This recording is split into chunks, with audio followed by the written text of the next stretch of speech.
Topic है आपका इतिहास। ठीक है ना। इतिहास फर्स्ट है जिसमें पाठ का नाम है ईंट मनके तथा अस्थियां हड़प्पा सभ्यता के बारे में हमें जानकारी प्राप्त करनी है। ठीक है ना। तो सबसे पहले आप बताइए इतिहास किसे कहते हैं, कोई बताओ तो। इतिहास किसे कहते हैं, बोलिए, डिटेल बोलिए। किसी व्यक्ति समाज अथवा देश से संबंधित महत्वपूर्ण विशिष्ट और सार्वजनिक क्षेत्र की घटना तथा के कार्यक्रम विवरण को इतिहास कहते हैं। और कोई बोलो। इतिहास किसी व्यक्ति समाज अथवा देश संबंधी महत्वपूर्ण विशेष सार्वजनिक क्षेत्र की घटना तथा कार्यक्रम विवरण को इतिहास कहते हैं। ठीक है, और कोई। इतिहास किसी व्यक्ति समाज अथवा देश संबंधी महत्वपूर्ण विशेष एवं सार्वजनिक क्षेत्र की घटना तथा आदि के कार्यक्रम विवरण को इतिहास कहते हैं। बढ़िया। इसी तरह से सब लोग भी पढ़िए। ठीक है ना, सोचने की जरूरत नहीं है। क्वेश्चन हम इधर बोले कि आंसर बोलना शुरू कर दीजिए, इस तरह से पढ़ाई कीजिए। तो देखिए सबसे पहले इतिहास, इति मैंने बीती और हास मैंने कहानी। ठीक है ना, यानी कि अतीत की जानकारी हमें इतिहास, अतीत माने बीते हुए समय की जानकारी हमें जिन कालखंडों से या जिन स्रोतों से हमें प्राप्त होती है उसी को हम क्या कहते हैं, इतिहास कहते हैं। ठीक है ना, यानी कि किसी व्यक्ति समाज अथवा देश से संबंधित महत्वपूर्ण विशिष्ट माने होता है सबसे अलग हट करके। विशिष्ट माने क्या होता है, सबसे अलग हट करके, यानी कि जिसको हम कहते हैं ना कि ये सबसे खास व्यक्ति है या खास वस्तु है। ठीक है ना, तो किसी व्यक्ति समाज अथवा देश से संबंधित महत्वपूर्ण विशिष्ट और सार्वजनिक का मतलब होता है सभी जगह। अब देखिए सार्वजनिक क्षेत्र का मतलब क्या होता है। सार्वजनिक क्षेत्र का मतलब होता है कि वैसा क्षेत्र जहाँ पे सभी लोगों का समान अधिकार होता है। जैसे मेला हर किसी का अधिकार है, बाजार हर किसी का अधिकार है, रेलवे स्टेशन हर किसी का अधिकार है। ठीक है ना, मंदिर हर किसी का अधिकार है, मस्जिद हर किसी का अधिकार है। यानी कि जाति धर्म के अधिकार के हिसाब से अगर देखा जाए तो वहाँ पे किसी को कहीं भी आने जाने में रोक टोक नहीं। लेकिन कुछ लोगों के अंदर जो भावनाएं बन जाती है ना कि हम उनका में ना आ जाए, वो हमरा में ना आइए, बस यही होती है। लेकिन कहीं भी किसी को रोक टोक नहीं होता है। ठीक है ना। उसके बाद में जैसे पार्क हो गया, पार्क तो सार्वजनिक स्थल हो गया ना, बाजार हो गया सार्वजनिक हो गया ना। ठीक है, तो किसी व्यक्ति समाज अथवा देश से संबंधित महत्वपूर्ण विशिष्ट और सार्वजनिक क्षेत्र की घटना तथ्य आदि के कालक्रमिक, कालक्रमिक माने होता है नियमानुसार। कालक्रमिक का मतलब होता है नियमानुसार विवरण, विवरण का मतलब होता है उसके बारे में विस्तृत जानकारी, यानी कि उदाहरण जिसको हम लोग कहते हैं उसको समझा करके बताना। ठीक है ना, विवरण को इतिहास कहते हैं। क्लियर हो गया। यानी कि किसी व्यक्ति समाज अथवा देश से संबंधित महत्वपूर्ण विशिष्ट और सार्वजनिक क्षेत्र की घटना तथ्य आदि के कालक्रमिक विवरण को हम क्या कहते हैं, इतिहास कहते हैं। क्लियर हो गया। अगला क्वेश्चन है आपका, इतिहास किस प्रकार की परिवर्तन को प्रस्तुत करता है। इतिहास किस प्रकार की परिवर्तन, परिवर्तन का मतलब क्या होता है आपका, बदलाव। क्या होता है इसका, बदलाव। ठीक है ना, तो इतिहास किस प्रकार के परिवर्तन को स्पष्ट करता है या प्रस्तुत करता है। ठीक है ना, तो इतिहास किसी समाज विशेष की सामाजिक, सांस्कृतिक, राजनीतिक एवं आर्थिक स्थिति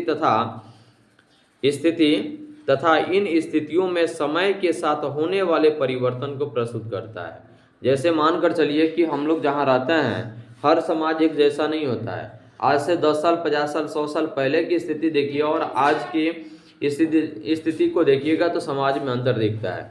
आज से 10 साल पहले गांव में मुश्किल से 5 आदमी का छत वाला घर था, लेकिन आज जा करके देखिए तो गांव में लगभग 50 आदमी का छत वाला घर है कि नहीं। परिवर्तन हुआ कि नहीं हुआ। तो ये किस चीज से परिवर्तन होता है, इतिहास से। यानी कि हमारे पूर्वजों ने जिस परिवेश को सह करके चला है, हम उस परिवेश को बदल करके हम चलेंगे। क्लियर हो गया। उसके अनुसार किसी भी, जैसे आप लोग देखे होइएगा कहीं भी किसी भी क्षेत्र में चुनाव अगर होता है तो वहाँ नुक्कड़ डांस कराया जाता है, नुक्कड़ प्रोग्राम कराया जाता है, ताकि लोगों के घर घर तक जाकर के सांस्कृतिक प्रोग्राम के माध्यम से इतिहास की हर चीज की जानकारी उनको दिया जाए, ताकि वर्तमान में क्या है, फ्यूचर कैसा होने वाला है और जो भविष्य में जो आने वाला है वो कैसा है, और जो बीते हुए समय है उसमें किस प्रकार की परिवर्तन हुआ था। यानी कि पहले की अपेक्षा आज परिवर्तन है कि नहीं है। आप लोग खुद अपने आप में देखिए, पहले गांव में मुश्किल से 5 लड़कियां पढ़ने के लिए जाती थी, लेकिन आज मुश्किल से 5 नहीं जाती है। बोलिए है कि नहीं है। यानी कि 100 में पहले 5 जाती थी, आज 95 जा रही है। परिवर्तन हुआ कि नहीं हुआ। पहले के लोगों को ये सोच था इतिहास में कि लड़कियां अगर घर से बाहर निकालेगी तो घर के मान सम्मान पर आंच आ जाएगा, जिसकी वजह से लड़कियों को लोग पढ़ाना नहीं चाहते थे। घर के बगल में जितना दिन तक उसको साक्षर बना दिया गया तो बना दिया गया, अन्यथा उसके बाद में बाहर पढ़ने की अनुमति नहीं थी। महिलाओं को घर से बाहर निकलने की अनुमति नहीं थी। लेकिन आज हर महिलाएं पुरुषों में कदम से कदम मिला के चल रही है। तो ये वर्तमान और भूत यानी कि बीते हुए समय और आज में परिवर्तन हुआ है कि नहीं हुआ है? बोलिए, हुआ है कि नहीं हुआ है? तो ये सब इतिहास किसी समाज विशेष की सामाजिक, सांस्कृतिक, राजनैतिक एवं आर्थिक स्थिति तथा इन स्थितियों में समय के साथ होने वाले परिवर्तन को क्या करता है? प्रस्तुत करता है। जैसे कि हमारे देश में कांग्रेस की सरकार लगभग 70 साल थी, उसके बाद में जब बीजेपी की सरकार सत्ता में जब आने की जरूरत रही थी, तो बीजेपी क्या सोची कि हमने बहुत सारे परिवर्तन करेंगे, जिसकी वजह से लोगों के अंदर एक भावना जगा कि चलो लंबे समय तक किसी को रखें तो इसको हटा करके और किसी और को रखा जाए ताकि हमारे देश में क्या हो? परिवर्तन हो, है कि नहीं है? तो आपका इतिहास जो है किसी समाज विशेष की सामाजिक, सांस्कृतिक, राजनीतिक एवं आर्थिक स्थिति तथा इन स्थितियों में समय के साथ होने वाले परिवर्तन को क्या करता है? प्रस्तुत करता है। क्लियर हो गया? देखिए, इतिहास है, जब तक समझिएगा नहीं लिखाएगा। आप चाह दीजिए कि हाँ 5 लाइन रट के हम लिख लेंगे, नहीं हो पाएगा। कोई भी सब्जेक्टिव सब्जेक्ट जब तक आप समझिएगा नहीं हो पाएगा। अगला है, इतिहास के पिता कौन है? किसे कहा जाता है? इतिहास का पिता हेरोडोटस को कहा जाता है। ठीक है, तो इतिहास को कितने क्षेत्रों में बांटा गया है? 3। कौन कौन? पहला है आपका प्राचीन काल, दूसरा क्या है?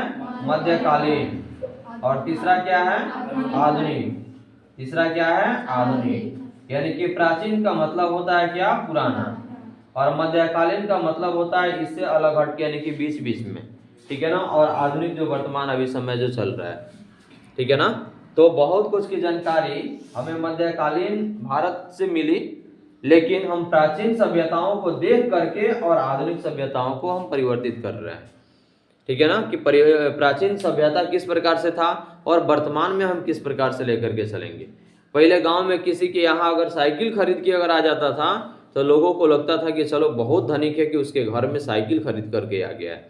लेकिन आज हर घर में 4 चक्का लगभग है कि नहीं है? कुछ लोगों के पास नहीं है, लेकिन लगभग तो गांव में 10, 20, 50 की संख्या में तो जरूर है। लेकिन पहले पूरी गांव में घूमने के बाद में किसी के यहाँ एगो 4 चक्का दिखाई पड़ता था। लेकिन आज लगभग एक गांव में घूम जाइए तो कम से कम 50 को तो जरूर मिलेगा। परिवर्तन हुआ कि नहीं हुआ? तो यह प्राचीन इतिहास को कितने क्षेत्रों में बांटा गया है? 3 क्षेत्रों में। पहला कौन कौन है? प्राचीन भारत का इतिहास, दूसरा क्या है? मध्यकालीन भारत का इतिहास, और तीसरा है आधुनिक भारत का इतिहास। कोई दिक्कत इसमें? कल सुनेंगे। आज जितना हम समझा रहे हैं कल टोटल सुनेंगे। अगला है, प्राचीन भारत के इतिहास का समय काल कौन कौन है? यानी कि कब से कब तक के समय को हम क्या कहते हैं? प्राचीन भारत के इतिहास।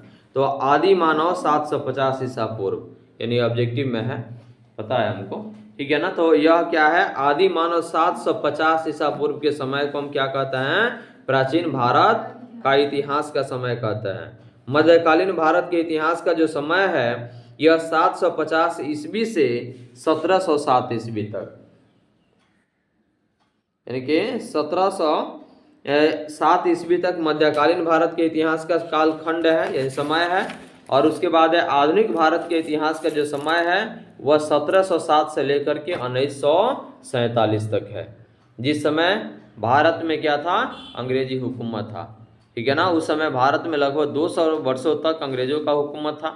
ठीक है ना? तो 1947 में भारत जब छोड़ करके चला गया अंग्रेज, तब जाकर के हमारे देश में परिवर्तन होना शुरू हो गया। हड़प्पाई मुहर क्या है? तो मुहर यह क्या है? सबसे विशिष्ट पूरा वस्तु है। अगर क्वेश्चन पूछे कि हड़प्पाई मुहर क्या है, तो एक सबसे विशिष्ट पूरा वस्तु है। विशिष्ट का मतलब होता है सबसे अलग हट करके, या पूरा वस्तु का मतलब होता है पूरा मैंने प्राचीन यानी कि पुराना, और वस्तु मैंने तो सामग्री जानते ही हैं। ठीक है? तो हड़प्पाई मुहर क्या है? तो हड़प्पा अथवा सिंधु घाटी सभ्यता की सबसे विशिष्ट, अगर क्वेश्चन पूछे कि हड़प्पाई मुहर किस सभ्यता की विशिष्ट पूरा वस्तु है, तो क्या बोलिएगा? हड़प्पा अथवा सिंधु घाटी सभ्यता की सबसे विशिष्ट पूरा वस्तु है। कोई दिक्कत इसमें? अगर ऑब्जेक्टिव में पूछे कि हड़प्पाई मुहर क्या है, तो सीधे लिखिएगा विशिष्ट पूरा वस्तु है। ठीक है। अगर ये पूछे कि हड़प्पाई मोहर किस सभ्यता की विशिष्ट पूरा वस्तु है, तो हड़प्पा सभ्यता और सिंधु घाटी सभ्यता। कोई दिक्कत? सेलखड़ी नामक पत्थरों से बनाई गई मुहरों पर किसके चित्र उत्कीर्णित हैं? तो जानवरों के, यानी कि सेलखड़ी से पत्थर पर जो मुहर जो बनाई गई थी, उस मुहर पर किसके चित्र अंकित हैं? जानवर के, ठीक है। अथवा सेलखड़ी नामक पत्थरों से बनाई गई मुहरों पर सामान्य रूप से जानवरों के चित्र तथा एक ऐसी लिपि के चिन्ह उत्कीर्णित हैं जिन्हें अभी तक पढ़ा नहीं जा सका है, ठीक है ना। यानी कि जानवर तो है, लेकिन साथ ही साथ एक ऐसे लिपि उस पर लिखा गया है जिसको अभी तक हम लोग पढ़ नहीं सके हैं, यानी कि कोई भी पूरा वस्तु, यानी कि पूरा तत्वविद भी उसको पढ़ नहीं सके हैं कि उस पर क्या लिखा गया है। क्लियर हो गया? अगला क्वेश्चन है आपका, हड़प्पा अथवा सिंधु घाटी सभ्यता के समय बसे लोगों के जीवन के विषय में किस किस साक्ष्य के माध्यम से जानकारी मिलती है? तो देखिए, हड़प्पा अथवा सिंधु घाटी सभ्यता के समय बसे लोगों के जीवन के विषय में, बसे लोगों के जीवन के समय में सबसे जीवन के समय बसे लोगों के जीवन के विषय में उनके द्वारा पीछे छोड़ी गई पूरा वस्तु, जैसे उनके आवास, जैसे मानकर चलिए कि आवास का मतलब होता है क्या? घर, ठीक है ना। जो पहले के लोग जो बनाए हुए थे, घर जो बनाए हुए थे, उसमें और आज में बहुत सारा अंतर है। जैसे कि पहले के ज़माने में आप देखे होइएगा, गांव में अपने बड़े बुजुर्गों से पूछ सकते हैं कि पहले लोग घर बनाया करते थे भीत का, भीत यानी कि मिट्टी का भराई भराई करके, यानी कि मिट्टी को गीला करके और पात पात करके इतना बनता, फिर इतना बनता, फिर इतना बनता, यानी कि लंबे समय तक उसको बनाने में समय लगता था, ठीक है ना। तो हड़प्पा अथवा सिंधु घाटी सभ्यता के समय बसे लोगों के जीवन के विषय में उनके द्वारा पीछे छोड़ी गई, पीछे माने कि पूर्वजों के द्वारा छोड़ी गई जो वस्तुएं हैं, जो आवास है, ये सब के बारे में जानकारी हमें प्राप्त होती है। जैसे खास करके आप लोग देखे होइएगा, जब कहीं भी गड्ढा की खुदाई आप लोग करते हैं, तो खुदाई करते वक्त वहाँ से बहुत चीज़ निकलता भी है, निकलता है ना। जैसे कि हम जानते हैं कि यहाँ कुछ नहीं है, लेकिन जब खुदाई होता है तो खुदाई होने के क्रम में तो बहुत सारी वस्तुएं निकलता है, ईंट पत्थर बालू कंकड़ से लेकर के शीशा और लोहा, बहुत सारी चीज़ निकलता है। तो उससे एहसास ये चीज़ क्या होता है कि हमारे पूर्वजों ने यहाँ पे रहा था और इन सारे वस्तुओं का प्रयोग किया था, ठीक है ना। जब तक हड़प्पा सभ्यता और सिंधु घाटी सभ्यता की खुदाई नहीं हुआ था ना, तब तक हमारे पूरा वस्तुओं का ज्ञान नहीं मिला था। जैसे हड़प्पाई सभ्यता में जब खुदाई शुरू हो गया, उसके बाद में तब जानकारी मिला कि हमारे पूर्वजों ने किन किन वस्तुओं का उपयोग किया था। क्लियर हो गया? तो हड़प्पा अथवा सिंधु घाटी सभ्यता के समय बसे लोगों के जीवन के विषय में उनके द्वारा पीछे छोड़ी गई पूरा वस्तु, जैसे उनके आवास, मृद भांड, जैसे कि हम लोग क्या कहते हैं उसको, हांडी कहते हैं, मिट्टी का बर्तन बनता है ना घर पे, पहले होता था ना। खास करके पहले आप लोग देखे हुए, जिस दिन इतना बर्तन इतना प्रचलित नहीं था, मिट्टी के बर्तन का ही प्रयोग होता था। आज भी होता है, लेकिन पहले की अपेक्षा बहुत कम होता है कि नहीं होता है। पहले के लोग खाना भी अगर बनाना होता था मिट्टी के बर्तन में ही बनाते थे, क्योंकि उस समय दूसरा कुछ नहीं था, लोहे का बर्तन नहीं था, स्टील धातु कोई आया नहीं था, तो उस समय तो मजबूरी था कि मिट्टी के बर्तन में ही खाना वगैरह बनाना। जैसे आजकल भी सुराही मिट्टी का बर्तन है कि नहीं है, पानी हम लोग रखते हैं ना उसमें, ताकि यानी कि वो क्या है, गरीबों का फ्रिज है। सुराही जो है ना गरीबों का फ्रिज है, लेकिन सबसे शुद्ध वही है, सबसे शुद्ध वही है, इसलिए क्योंकि उसमें किसी प्रकार की केमिकल इन्वॉल्व नहीं है। जबकि फ्रिज है तो केमिकल है ना इसमें। हाँ, इलेक्ट्रिक के माध्यम से टेम्परेचर को कम करता है, और वह क्या करता है, सुराही की पानी नीचे से ऑक्सीजन को अवशोषित करके उसको ठंडा बनाए रखता है कि नहीं है। तो यह क्या है, मृद भांड, आभूषण में तो गहना, औजार तथा मुहर इत्यादि पुरातात्विक साक्ष्यों के माध्यम से जानकारी मिलती है। इन सभी साक्ष्य जब था तब जाकर के हमें इन सारी चीज़ों की जानकारी मिला था, अन्यथा नहीं मिलता है। क्लियर हो गया? मृद भांड में समझ जाओ ना, अगर क्वेश्चन पूछेगा तो मृद भांड, हांडी जो होता है ना, जब मिट्टी का बर्तन, जैसे कि पहले छठ वगैरह होता था तो उस समय खास करके मिट्टी का बर्तन बहुत बिकता था ना, लोग खरीद करके उसको लेकर के जाते थे। कायला? हाँ, ठेकुआ वगैरह बना करके उसी में रखने के लिए। पर्दों से डाल गर्दा उड़ेगा।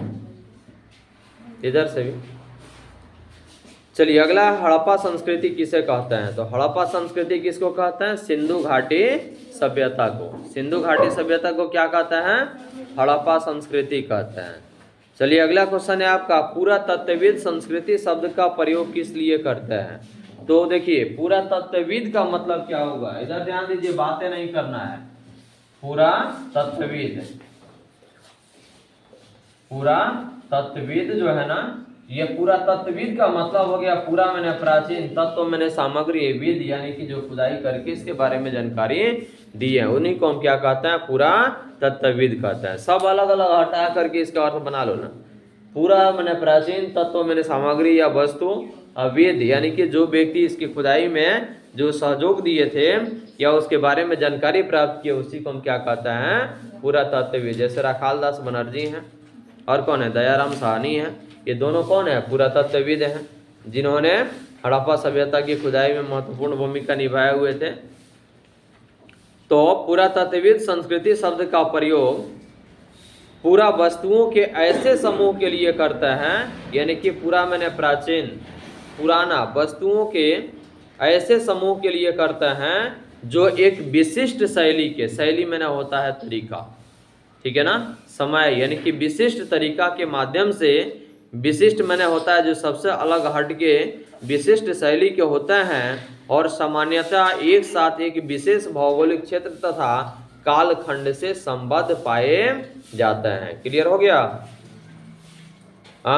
पुरातत्वविद संस्कृति शब्द का प्रयोग पूरा वस्तुओं के ऐसे समूह के लिए करते हैं जो एक विशिष्ट शैली के होते हैं और सामान्यतः एक साथ एक विशेष भौगोलिक क्षेत्र तथा कालखंड, यानी काल में न होता है समय, अखंड में न होता है टुकड़ा, ठीक है ना। तो कालखंड यानी कि समय से संबंध पाया जाता है, यानी कि संबंध का मतलब होता है उससे लगाव में पाए जाते हैं। क्लियर? अगला क्वेश्चन है आपका, हड़प्पा सभ्यता के संदर्भ में विशिष्ट पूरा वस्तुओं में कौन कौन सम्मिलित है? बताइए तो कोई, खड़े होके बोलो। और कोई? और कोई?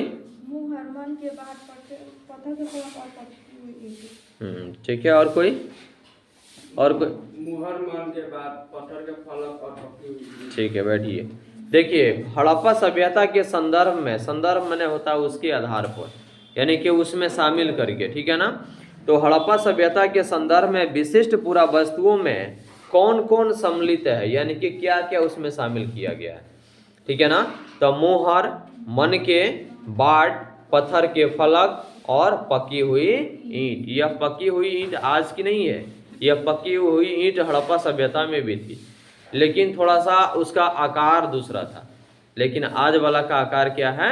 दूसरा है। आज वाला, पहले के आकार देखे होइएगा इतना बड़ा बड़ा बनता था एक गो ईंट, और आज इसमें बनता है 4 गो। फर्क इतना ही है। लेकिन आजकल एक और आ गया है सीमेंटेड, ये पूरा सब मिला के इससे भी बड़ा बड़ा बन रहा है। जैसे फील्ड को देखे हुए बाउंड्री हुआ है ना, बड़ा बड़ा करके, चाहे कॉलेज जो बना है, ठीक है ना, तो इससे आ गया है, अब सीमेंटेड है। तो हड़प्पा सभ्यता के संदर्भ में विशिष्ट पूरा वस्तुओं में कौन कौन सम्मिलित है? तो मुहर है, मनका है, बाट मैंने तराजू, जैसे देखे हुए पहले गांव में बाट हुआ करता था, ठीक है ना, पसेरी, उसके बाद में शेर, ये सब गांव में हुआ करता था, लेकिन अब तो नहीं है ना। पसेरी अभी चल रहा है, पसेरी मतलब 5 किलो, 5 किलो का एक पसेरी अभी चल रहा है, लेकिन शेर, सवा शेर, 2 शेर ये सब नहीं चल रहा है। क्योंकि पहले क्या था, वजन नहीं था, एक मानक पैमाना लोग मान करके पत्थर की बाट बना लिए थे, ठीक है ना। पत्थर के मान लिए थे कि ये आधा किलो है, 2 किलो है, 1 किलो है, किलो नहीं था उस समय, शेर लेकर के चलते थे, ठीक ना। तो मोहर तो जानते ही हैं कि एक बार बताए हुए थे, क्या बउआ परीक्षा देने गए थे, पता चला कि सब कुछ लिख दिए थे, मोहर में छोड़ दिए, है कि नहीं है। यानी कि चोरी करने के लिए उस बच्चे के पिता ने भेज दिए थे, और वो बच्चा क्या किया था कि सब कुछ लिख करके, और पता चला खाली मोहर छोड़ दिया था। मोहर कभी हटता नहीं है, ये मोहर अगर आप कितना सिग्नेचर कर दिए उसका कोई वैल्यू नहीं है। सिग्नेचर करके मोहर मार दिए तो समझ जाओ कि रजिस्टर्ड हो गया, यानी कि वो अस्थाई होगा जो कभी ख़त्म नहीं होगा। आजकल की तो स्याही है कि पानी की छींटा मार देने पर ऐसा ऐसा केमिकल आ गया सारा से मोहर गायब हो जा रहा है, लेकिन जब तक आप में सिग्नेचर कर दिए मोहर नहीं जब लगेगा तब तक वह आपका रजिस्टर्ड नहीं हुआ। संस्थान की मोहर तो चाहिए ना। मन के बाट, पत्थर के फलक और पकी हुई ईंट, ठीक है ना, ये सभी वस्तु हड़प्पा सभ्यता के संदर्भ में मिले थे, जो कि विशिष्ट है। विशिष्ट का मतलब होता है विशेष, जो सबसे अलग हट करके। कोई दिक्कत इसमें? हाँ, जितना क्वेश्चन आज समझाएंगे टोटल क्वेश्चन कल सुनेंगे। इसमें वो नहीं लेके चलना है हमको, इसमें एक एक चीज लेके चलना है कि जो अभी देंगे वो कल होकर के हमको चाहिए तो चाहिए। अगला है आपका हड़प्पा सभ्यता के संदर्भ में सम्मिलित विशिष्ट पूरा वस्तु किन किन क्षेत्रों में मिली है। यानी कि अभी तो आपको बता दिए कि हड़प्पा सभ्यता के संदर्भ में विशिष्ट वस्तु कौन कौन था, लेकिन अगला है कि जितना भी वस्तु आप जाने थे वे वस्तु कहाँ कहाँ से मिला है, यानी कि किन किन क्षेत्रों से प्राप्त हुआ है। तो अफगानिस्तान से, जम्मू से, बलूचिस्तान जो वर्तमान में पाकिस्तान में चला गया है, वो भी पहले भारत का ही भाग था, लेकिन जब 1947 में कब, यानी कि 14 अगस्त 1947 को जब देश आजाद 15 को हुआ ना, 15 को आजाद हुआ कब, लेकिन भारत स्वतंत्र हुआ 15 अगस्त 1947 को। उसके पहले पाकिस्तान एक स्वतंत्र राष्ट्र बन गया, तो पाकिस्तान चला 14 अगस्त को स्वतंत्र हुआ और भारत 15 को हुआ। 14 अगस्त 1947 के पहले पाकिस्तान भी, बलूचिस्तान भी, ये सब का सब भारत का ही अंग हुआ करता था। लेकिन जैसे ही अंग्रेज जब गया तो पहले आया तो फूट डालो और शासन करो, और जाने के क्रम में एक एक नारा लगा दिया, बांटो और भागो। यानी कि पहले आया तो फूट डालो, यहीं के लोगों को तोड़ा फोड़ा और यहीं के लोगों पर 200 वर्षों तक शासन किया, और जाते जाते सोचा कि भारत को डिवाइड कर दें, और निश्चित है कि भारत को डिवाइड कर ही दिया, जिसकी वजह से पाकिस्तान बन गया अलग और इंडिया बन गया अलग। अगर नहीं किया होता तो भारत इतना बड़ा देश होता कि शायद इतना बड़ा देश कौन नहीं होता, इतना बड़ा देश भारत होता। लेकिन क्या हुआ, जाते वक्त अंग्रेजों ने बांटो और भागो का नारा लगा करके भारत को 2 पार्टों में बांट दिया और फिर यहाँ से चला गया। तो ये सब जो वस्तु है ना, हड़प्पा सभ्यता के संदर्भ में सम्मिलित विशिष्ट पूरा वस्तु अफगानिस्तान से, जम्मू से, बलूचिस्तान जो पाकिस्तान में है, तथा गुजरात जैसे क्षेत्रों से मिला है। क्लियर हो गया? अगला है हड़प्पा सभ्यता का नामकरण कहाँ किया गया। नामकरण मतलब उसका नाम कहाँ रखा गया। जैसे कि छोटा बच्चा का नामकरण किया जाता है ना, तो छोटा बच्चा का नामकरण किया जाता है, तब से वो बच्चा का नाम क्या होता है, प्रचलित हो जाता है ना, ठीक है ना। तो उसी प्रकार से हड़प्पा सभ्यता का नामकरण कहाँ किया गया, तो हड़प्पा नामक स्थान पर किया गया। कोई दिक्कत इसमें?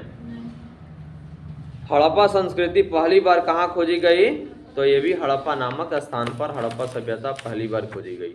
अगला क्वेश्चन है आपका, हड़प्पा सभ्यता के काल का निर्धारण कब किया गया है। यानी कि हड़प्पा सभ्यता के समय का निर्धारण मैंने होता है निश्चित करना, कब किया गया है, तो लगभग 2600 ईसा पूर्व से लेकर के और 1900 ईसा पूर्व के बीच के समय जो है वो आपका हड़प्पा सभ्यता के काल है। क्लियर हो गया? यानी कि 2600 ईसा पूर्व। सबसे पहले देखिए ईसा पूर्व और ईस्वी का मतलब क्या है बताइए। तो ईसा पूर्व जो पीछे की ओर चलता है और ईस्वी जो है जो आगे की ओर चलता है। इसको हम जैसे 2025 था तो 2024 होता ईसा पूर्व में, जबकि ईस्वी में आया तो 2025 है, तो कितना हो गया 2026 हो गया। बताइए इसमें किसी को दिक्कत? हाँ,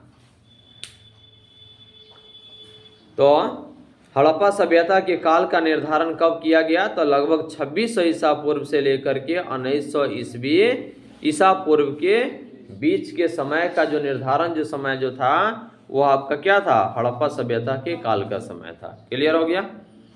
अगला क्वेश्चन है, विकसित हड़प्पा संस्कृति किसे कहा जाता है। विकसित और विकासशील का मतलब क्या होता है, कौन बताएगा? एक होता है विकसित और एक होता है विकासशील, कोई बताइए तो। विकसित का मतलब होता है जो उसे किसी मतलब और से सहयोग लेने की जरूरत नहीं है। विकासशील का मतलब है जो किसी और से सहयोग लेने की जरूरत। और कोई? और कोई बताइए तो विकसित और विकासशील में क्या अंतर है, बताइए। बैठिए। देखिए, विकसित का मतलब हो गया कि वैसा देश जिन्हें किसी भी परिस्थिति में दूसरे देशों से सहयोग की आवश्यकता नहीं पड़ती है, क्योंकि उसके पास हर चीज महत्वपूर्ण है, परिपूर्ण है वह उसके पास। जैसे कि गांव में धनवान व्यक्ति कभी भी गरीब के घर पे नमक लाने के लिए नहीं जाएंगे, बोलिए जाएगा कोई? लेकिन गरीब व्यक्ति अमीर के घर जाएगा। क्यों जाएगा? क्योंकि उसके पास नहीं है, उस समय नहीं है। भले बाद में होगा अलग की बात है, लेकिन उस समय नहीं है।